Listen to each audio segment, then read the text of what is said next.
So again, everyone, welcome. Thank you for joining us on today's Cybersecurity Awareness Month webinar series. My name is Jay Covington. I'm the Awareness and Outreach Section Chief for the Stakeholder Engagement Division at the Department of Homeland Security Cybersecurity and Infrastructure Security Agency, and I'll be your host. So October 2023 marks the 20th annual Cybersecurity Awareness Month. Since 2004, the President and Congress have declared October as Cybersecurity Awareness Month, and it's a month dedicated to the public and private sectors working together to raise cybersecurity awareness about and the importance of cybersecurity in general. Now, CISA and our partners, the National Cybersecurity Alliance, are partnering once again this year to expand cybersecurity awareness on the national and even global scale. Our goal is to educate individuals and organizations about potential cyber threats and encourage the adoption of best practices for digital and online safety. Now, this year's overarching theme, Secure Our World. Now, this calls for all of us to take action and adopt improved and ongoing cyber hygiene. By committing to safe online behaviors, we can easily minimize and prevent cyber criminals and hackers from infiltrating our devices and online accounts. Now, the goal of this campaign is to implement 4 meaningful, simple, key behaviors to secure our world. Number 1, use strong passwords. Number 2, enable multi-factor authentication. Number 3, recognize and report phishing. And number 4, such as today's webinar, update your software. Now, each week in October, we've taken a deeper dive into these 4 actions and understanding why their implementation is so vital. Today, we'll be discussing the best practices for software updates. Now, with that, it's my pleasure to introduce today's speaker and subject matter expert on updating your software, Ron Waters. Now, Ron serves as the Region 10 Cybersecurity Advisor for CISA. Prior to joining DHS, Ron served 27 years in the U.S. Navy and Navy Reserve as a submarine sonar technician and diver. Finding not much use for submarine sonar technician in the surface reserve, Ron utilized his talents as an intelligence analyst and was utilized accordingly. Now, his program coordinates cyber preparedness, risk mitigation, and incident response, as well as provides cybersecurity resources, including assessments, to the nation's 16 critical infrastructure sectors and state, local, tribal, and territorial government entities. Now, Ron has a huge asset to CISA. I look forward to learning from him today. And with that, Ron, I'll hand it off to you. Well, thanks for the introduction, Jay. As Jay mentioned, my name is Ron Waters. I'm the Senior Cybersecurity Advisor to CISA Region 10, which is Alaska, Oregon, Idaho, and Washington. And I will be speaking to you about the best practices for software updates. Today, I will cover the importance of software updates, the type of software updates, research from NCA on software updates, when to update your software, best practices for software updates, and benefits for keeping your software up to date. As we celebrate the 20th anniversary of Cybersecurity Awareness Month, it is crucial to help everyone understand the significance of using strong passwords and password managers and how to safeguard our digital world. We will first discuss why updating your software is so important. Updating your software is paramount importance in the digital age. It's not just about having the latest features. It's about safeguarding our digital world. Software updates often contain critical security patches that shield your systems and data from the evolving cyber threat. They also enhance performance, ensure that your software runs smoothly and efficiently, and moreover, updates frequently introduce valuable new features and improvements, enhancing your overall user experience. In essence, by regularly updating your software, you're not only staying ahead of potential vulnerabilities, but also embracing the continuous evolution of technology for a safer, more efficient, and feature-rich digital life. So let's talk about security. Updates are often contain patches for vulnerabilities, keeping your data safe from cyber threats. If you do your software updates regularly, you'll know that Microsoft releases patches every month, and it's usually, we call that Microsoft Tuesday. And so your system should be updated regularly to keep up with those patches. Performance updates can can improve your performance of your software, making it run faster and smoother. New features, updates often bring new features and functionality and enhancing your experience. Recently, Microsoft released a update to the Outlook 365 for your cell phones, which moves things around and enabled some new features, which I haven't fully gotten into yet, but they are interesting. Software's updates typically come in four major types. The major update, these are significant and may use new features and designs. You'll know this because the actual number of the update will increment. For instance, in the iOS, we recently had an update to iOS version 17 from version 16.0.3. So that's a major update. When you update or increment an additional number, that's a major update. A minor update, these focus on fixes, improvements, and small feature enhancements that address issues in the software's current version. If you go from 17 to 17.0.1, that's a minor update. Security updates. These address vulnerabilities that should be installed promptly. They are crucial to protecting your system and data as they fix the targeted vulnerabilities, ensuring your software remains resilient to emerging cyber threats. And you'll see that also if you go from 17.0.0 to 17.1, that's usually an indication of a security update. So you could have multiple updates. You could go from 17.0 to 17.0.1.1. You've had both a minor update and a security update, if you were ever curious about what the numbers meant. EOL updates. End of life. Sometimes vendors will discontinue support for a software program or issue software updates for it, also known as end of life software. Continued use of EOL software poses consequential risks to your systems that can allow the attacker to exploit security vulnerabilities. The use of unsupported software can also cause software compatibility issues as well as decrease the system performance and productivity. End-of-life software. So if you are still using Windows NT, you probably should update your system. Same with Vista.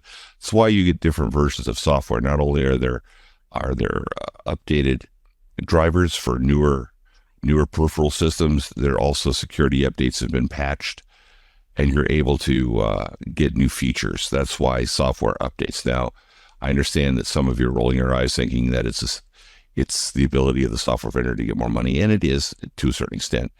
But there are also serious things in the software that were found that needed to be updated. CISA recommends that users and administrators retire all end-of-life products.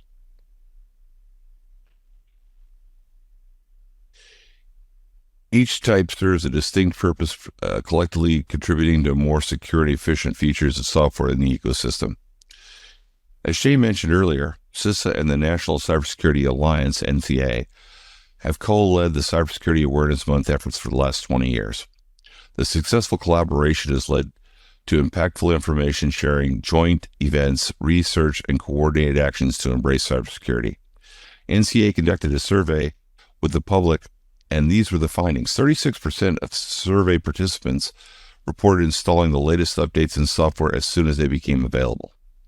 Of those who reported installing the latest updates to their devices, 62% had turned on automatic updates. Approximately 2 in 5 survey respondents say they either sometimes, rarely, or never install software updates. That's dangerous. Software updates are released by vendors regularly, and you need to be diligent with your home computers, especially if you're doing banking or some other sensitive communication on those systems. You want to make sure they're updated. One of the easiest ways to protect accounts and information is to keep the software and applications updated. Updates are periodically released to fix software problems and provide software patches for known vulnerabilities. The Cybersecurity Awareness Month, don't hit the remind me later button. Take action and stay one step ahead of cyber criminals. So we've all hit the remind me later button. We've all done it because we're right in the middle of something, but we need to make sure that we go back and we do those updates, both in the Windows platform and the Apple iOS. both have the remind me later button. Make sure that you've set those to automatically update if you don't do it within a certain period of time. Okay, so where to find your updates? When the software updates become available, vendors usually put them on their website for users to download. Install updates as soon as possible to protect your computer, phone, and other digital devices against attackers who would take advantage of system vulnerabilities. Check for notifications on your phone and computer. You usually get a pop-up saying that there's a software update available.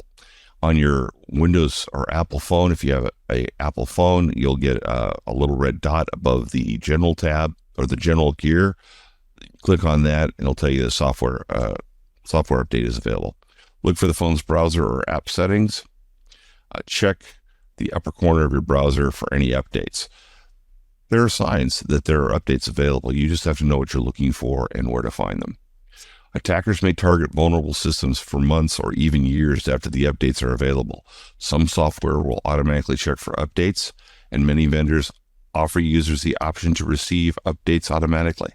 If automatic options are available, CISA recommends that you take advantage of them. If they're not available, periodically check your vendor's website for updates.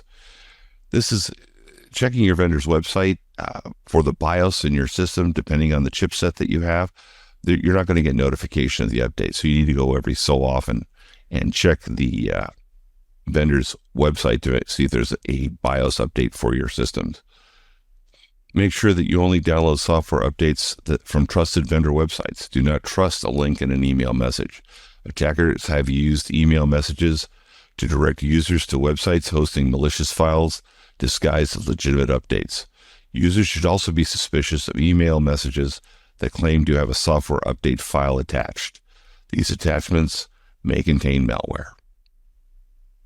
If possible, only apply automatic updates from trusted network locations.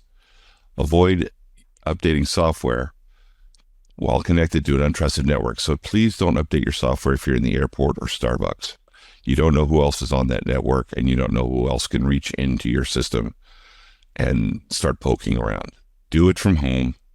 Make sure that you have a secure access to your network. I recommend plugging directly into the router, but most people do not. They use it over an wireless access point. That's fine. But make sure you're using some type of VPN if you can. If updates must be installed over a trusted network, use a VPN or a virtual private network connection to a trusted network to apply the updates. Okay. When it comes to software updates, adhering to best practices is essential. Regularly check for updates. Make it a habit to check for updates manually or enable automatic updates whenever possible. If you don't have automatic updates checked on your system, you should be checking for updates at least monthly.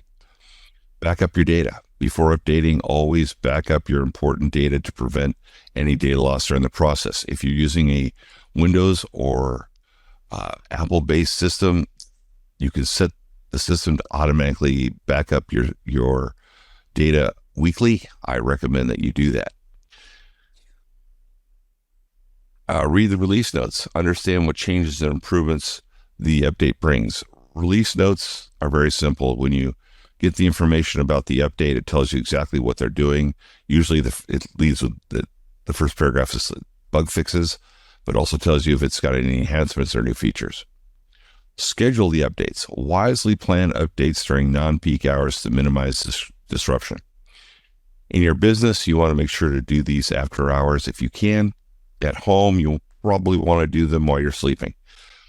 So schedule them appropriately. Now, if your system is not up, the update will not load. So what I recommend that you do is log into your system and then lock your system so that the system can load the updates while you're asleep. Test in a sandbox environment. For businesses, test the updates in a controlled environment before deploying them company-wide. This is a good idea. And I can say in 30 years of doing this, I've only found that Microsoft has sent us 2 bad updates. One was Outlook a few years ago, and one was a Windows-based update in the mid-2000s. Both caused significant problem, but generally, they've already tested them before they put them out. I can't say that about all vendors. Don't click on Remind Me Later. They could leave you vulnerable to cyber threats. Because what happens is you say, Remind me later, and you forget. So if you're going to click Remind Me Later, make sure that as soon as you're done with the work that you're working on presently, that you go back in and update your software. Keep everything updated. Besides software, ensure your hardware and drivers are up to date for compatibility. Make sure that all your peripherals, you want to check the websites of those vendors and make sure that their drivers, the latest versions, are the ones that you're using. Enable automatic software updates whenever possible. This is to ensure that software updates are installed as quickly as possible.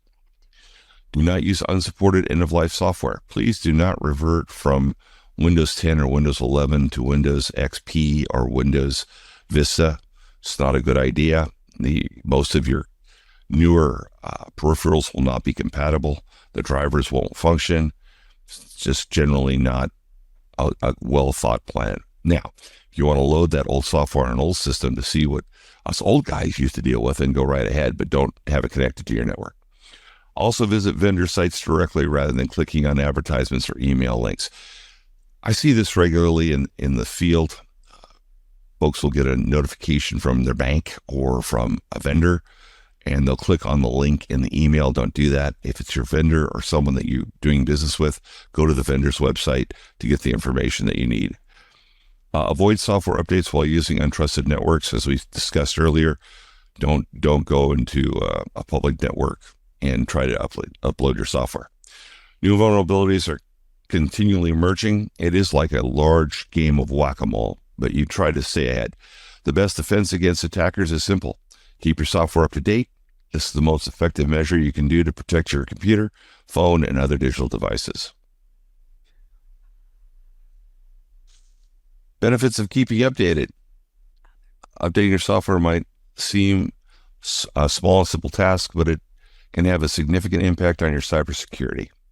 If you can mean the difference between being safely protected or becoming the next target of a cyber attack. Updating your software comes with a multitude of benefits. Enhanced security. As we talked about, updating your software usually has security fixes. Improve performance. They can also improve your performance. There was something found in the lab that your vendor found slowed the performance of your system, and they have a fix for that. Access to new features. You may find that after you update your software, you got something new that you weren't familiar with. So it gives you a chance to play with new features. Long-term software reliability. The more patching that's done, the longer the software will be secured from vulnerabilities. But as I said before, it's like a large game of whack-a-mole. The minute we patch something, something else becomes available for the hackers. In conclusion, updating your software should be the top priority. It's a small step you can take to significantly reduce your risk of falling victim to cyber attack. As we celebrate Cybersecurity Awareness Month, let's all remember to do our part to protect ourselves and our digital assets. Let's use the power of technology, safety, and security, and together we can build a safer digital world. Those are my final thoughts, but I would be happy to answer any questions you may have. Back to you, Jay. All right. Thanks, Ron. Really appreciate that. And the information you covered was both informative and insightful. I'd like to take a few minutes now and grab some of the questions and your perspective regarding some of the questions we pulled earlier, and take the opportunity to really reiterate some of the points that you've made here. So question number one, how often should individuals or organizations update their software? Well, if you're in a Microsoft environment, you should be updating your software at least monthly. If your work software is usually updated by your IT personnel, but if you find a system that's been offline for a long time, it may not be updated. So what will happen is you turn that system on, it'll go talk to the servers in the back room, and they'll realize it's not updated, and then you'll have to wait for the system to update before it'll be utilized. So that's why I recommend that you keep your systems locked and not turned off over the weekend. Leave them up so the software service can update them while you're not there. It's great advice. Thank you. With that said, what are some of those risks associated with using the outdated software? I know you covered them a little earlier, but if you want to expand upon that.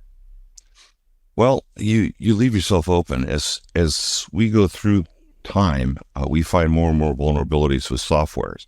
If the software is extremely old or legacy software, it's open to newer types of attacks. If you're using that because you just don't want to update, that's not a good enough reason, especially in our present eco environment. You want to make sure that you are not the low-hanging fruit. You want to be able to say you've done your due diligence. Matter of fact, most cyber insurance carriers require that you update your software regularly, and they're looking to see proof of that being done. So with that in mind, you want to make sure that you update your operating system regularly. And what I mean by regularly, you don't want to be running NT or Vista anymore. You want to make sure that you're at least, I hate to say Windows 7 or better, but I would say Windows 10 or Windows 11 would keep you in the ballpark as far as security goes, because they're still being updated. Oh, that is interesting. I was not aware that insurance companies might be also looking for that. Makes sense, though. So question number 3. What are some common cybersecurity threats that can be prevented by updating your software?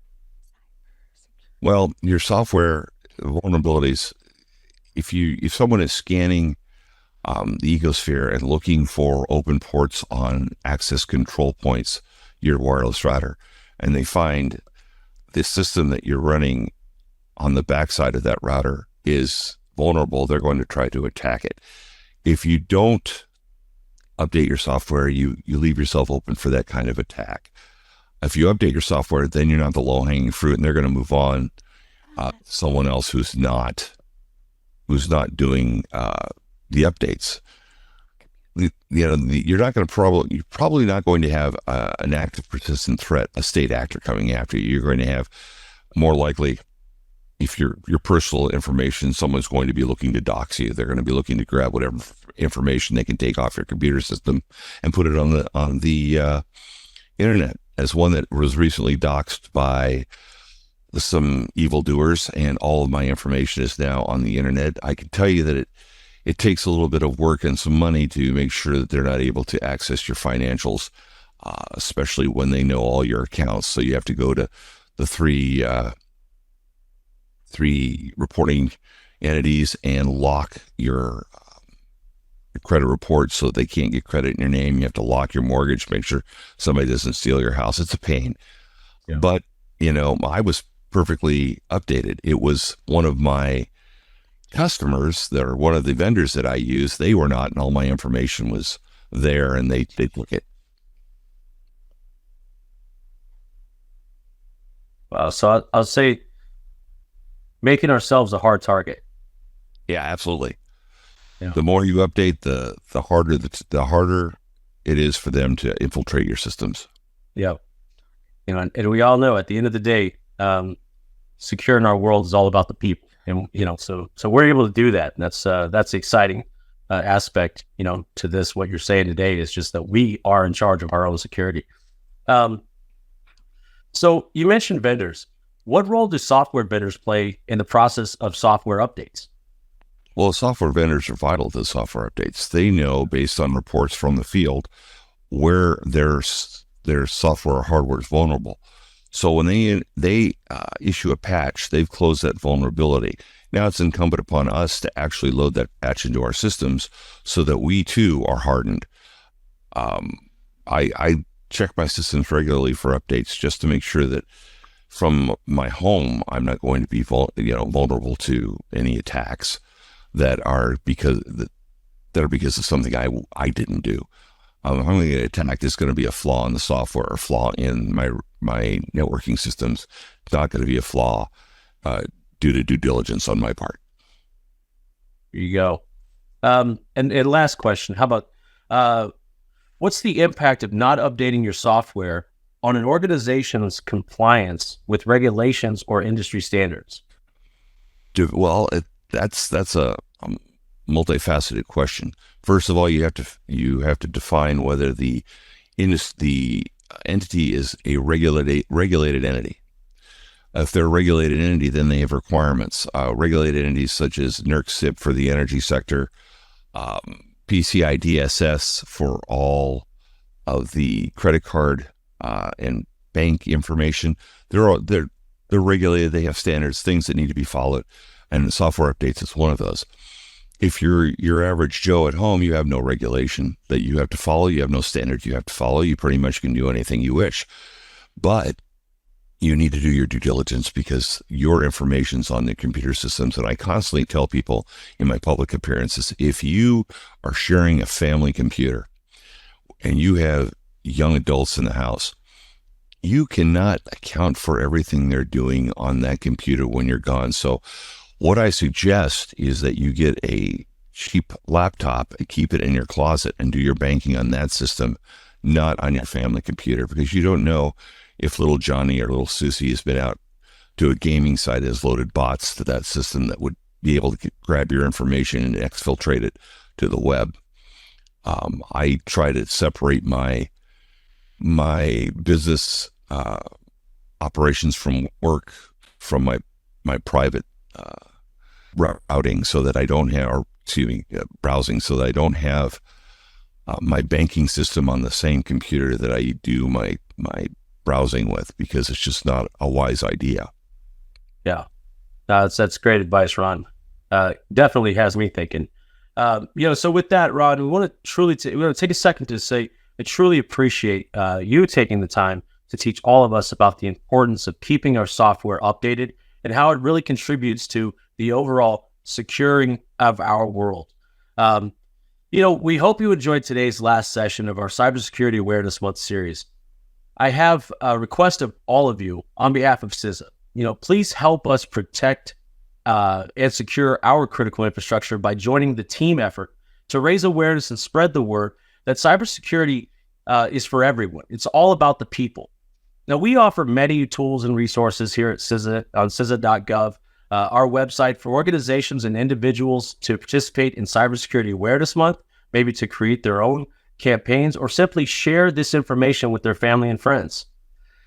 We're asking everyone to join the online conversation about Cybersecurity Awareness Month via social media platforms. So use the hashtag #SecureOurWorld and Cybersecurity Awareness Month. Even better, join the global conversation by sharing Cybersecurity Awareness Month messaging on your personal and professional networks. Now help spread the word in your own communities by passing on cybersecurity tips to friends, family, and coworkers, and show them how easy it is to improve their own cybersecurity and staying safe online. Your efforts will strengthen our national cyber defenses and create a safer and more secure cyber ecosystem for everyone. Again, a big thank you goes out to all of you for celebrating CISA's 20th annual Cybersecurity Awareness Month. This is the final segment for our Cybersecurity Awareness Month webinar series. Thank you all for attending. If you have any questions or would like to access our resources and recordings, please visit CISA.gov/SecureOurWorld and CISA.gov/Cybersecurity Awareness Month. Now let's all work together and secure our world.